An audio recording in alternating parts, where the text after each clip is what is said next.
Hi and welcome to The Winning Factor. I'm Alan Aitken, and on this show each week we take a look at some upcoming Hong Kong races and try to separate out the key element of the race that we might look back on later as having been a path to finding the winner.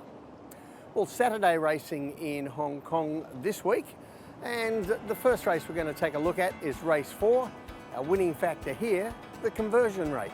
Now we look across the field and I think we can separate out some major players here as a start.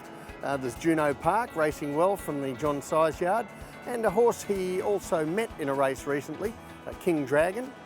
I think the likelihood that Viva Council has some claims in the race, and I also suspect we'll see some improvement this time second up from the lightly raced Charity Grand. But I did think we saw the major lead-up race for this on February 23 at Sha Tin, and we're going to take a look at that now, and it features Juno and also King Dragon. Now we take a look here, and King Dragon, he's drawn out wide, green, red and yellow colours. He's slow to begin. He gets back and he has a very tough run around the field in the middle stages of the race.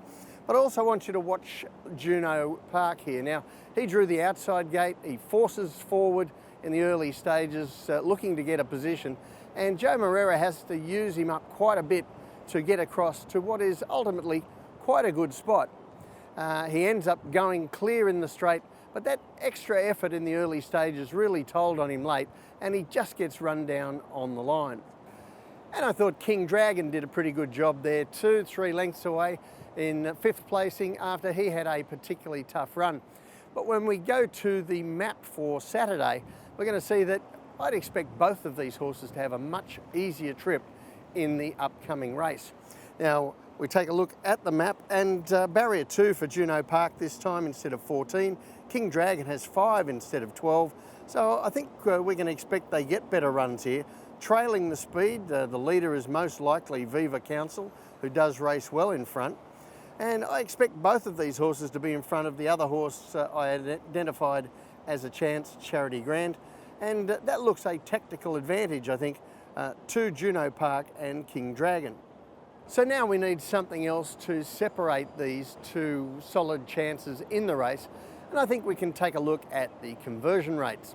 Now, this is a concept that I bring up from time to time on this show, and it's looking at the success of trainers with horses that they've had run 2nd, 3rd or 4th in the lead-up run, and how successful they are at getting these horses to convert those near misses into wins next time. And as you can see on the graphic here, at the moment Douglas White heads up this list, but off a very small sample, whereas John Size, he's been doing this week in, week out for the last 18 years, and he is our standout trainer at the conversion rate caper. So the tip in race 4, Juno Park. His winning factor, the conversion rate. Certainly he and King Dragon both had tough runs in that lead-up race. They both got chances. But I really like the fact that not only has he drawn a good gate this time, Juno Park, but John Size is so adept at getting these horses to go one better next time. The other race we're going to take a look at is race 10. The winning factor here, the tempo.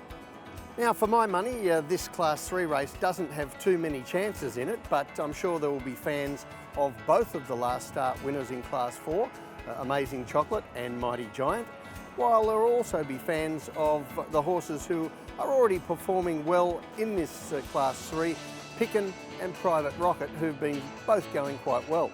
But as the winning factor would suggest when we go to the map here, the real crucial element of this race is the tempo, because there are no leaders. We take a look at the map, and there are a number of horses here who can race up on the speed, like Hello Beauty, Craig Star, Mighty Giant and Private Rocket. But we probably wouldn't describe any of those as a regulation leader, and that leaves us with what looks like a very soft pace. So being able to take advantage of the pace is a key here, and I think that is going to give a headache to horses like Pickin and Amazing Chocolate from their wider draws. And that leaves us with the two who look to be advantaged by the likely tempo, and that's Mighty Giant and Private Rocket.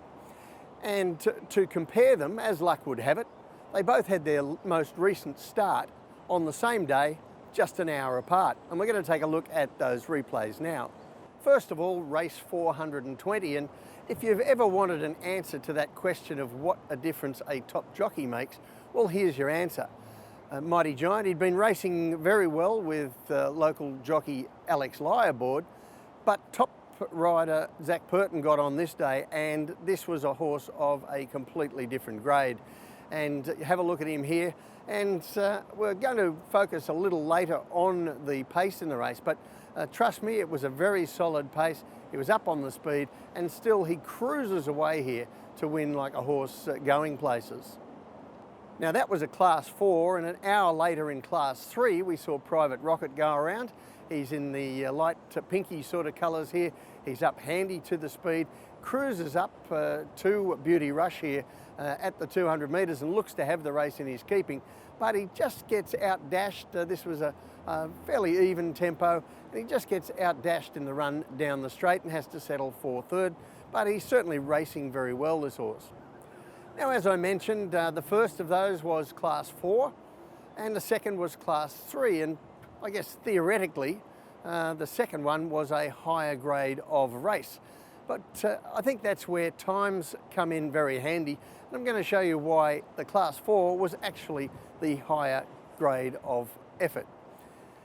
Now, you see on the graphic here the comparison times for the quarters or the sectionals in each of these races over the same distance, just an hour apart, so they're easily compared. And the second section for Mighty Giant, the race is run almost 5 lengths faster than average.